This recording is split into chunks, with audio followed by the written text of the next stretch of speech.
छोटे से गांव में एक गरीब परिवार रहता था। उस परिवार में रामू और उसकी बीवी सीता उसके बेटे चिंटू के साथ रहते थे। उसी गांव में एक तोता भी रहता था। उसका नाम था रघु। वो किस्मत का धनी था।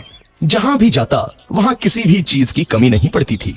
एक दिन रघु उड़ते उड़ते उस गरीब परिवार के घर गया। रघु सोचता है, अरे वाह, लगता है यहाँ आज बहुत अच्छा खाना मिलेगा। मैं पेट भर के खाऊंगा। वो एक कटोरी में रखे अमरूद देखता है। अरे वाह, अमरूद, मुझे तो ये बहुत पसंद है। मैं तो इसे पेट भर के खाऊंगा। रघु तोता अमरूद खाने ही लगता है।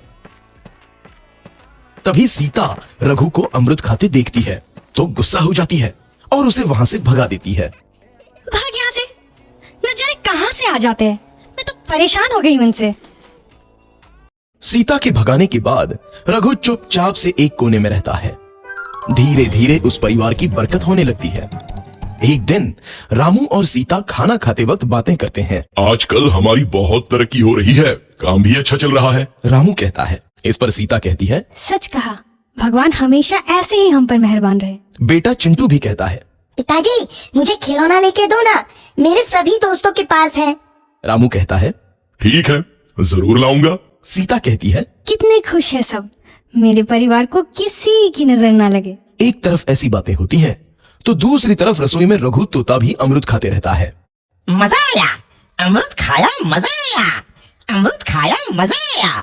तभी सीता रसोई में आती है और रघु तोते को अमरूद खाते देख बहुत गुस्सा होती है। सीता रघु को बाहर निकालने के लिए पिंजरे में अमरूद रखती है। रघु जब अमरूद खाने लगता है तो पिंजरे का दरवाजा बंद हो जाता है और वो उसमें फंस जाता है। मुझे बाहर निकालो, मैं यहाँ फंस गया हूँ, मुझे बचाओ। अगले दिन सीता पिंजरा उठाकर बाहर दूर उस रघु को छोड़ देती है। रघु के जाते ही उनके घर आई बरकत धीरे धीरे कम हो जाती है। उन्हें बहुत घाटा होता है। सीता कहती है, ये क्या हो रहा है, अचानक इतना कैसे बदल गया? अभी तक तो सब कुछ अच्छा चल रहा था। रामू कहता है, लगता है भगवान हम पर रूठ गए हैं। चिंटू भी कहता है, लगता है अब मुझे खिलौने भी नहीं मिलेंगे। और वो रोने लगता है और बाहर चला जाता है। कुछ दिन बाद रघु तोता फिर से उस घर में आता है। वापस आया, मैं वापस आया, अब मैं जमकर अमरूद खाऊंगा।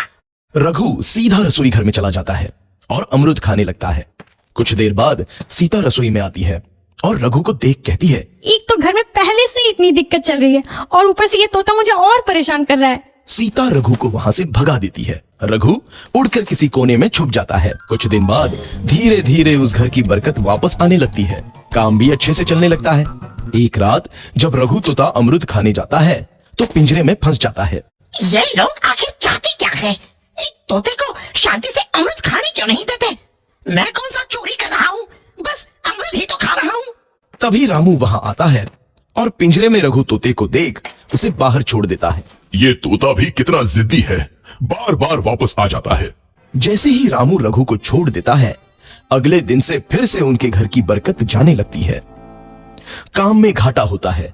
किसी को समझ नहीं आ रहा था कि ऐसा क्यों हो रहा है। रघु तोता घर आता है तो अचानक बरकत आती है और जब रघु तोता को बाहर निकालते हैं तो बरकत चली जाती है। एक दिन सीता रघु तोते के घर आने और बाहर जाने की स्थिति पर नजर रखती है। ये तोता जब भी घर आता है तो घर में बरकत आती है और जैसे ही ये घर से बाहर जाता है तो उसी के साथ बरकत भी चली जाती है। कहीं ये जादुई तोता तो नहीं है? अगली बार जब ये तोता घर आएगा तो मैं इसे कहीं नहीं जाने दूंगी।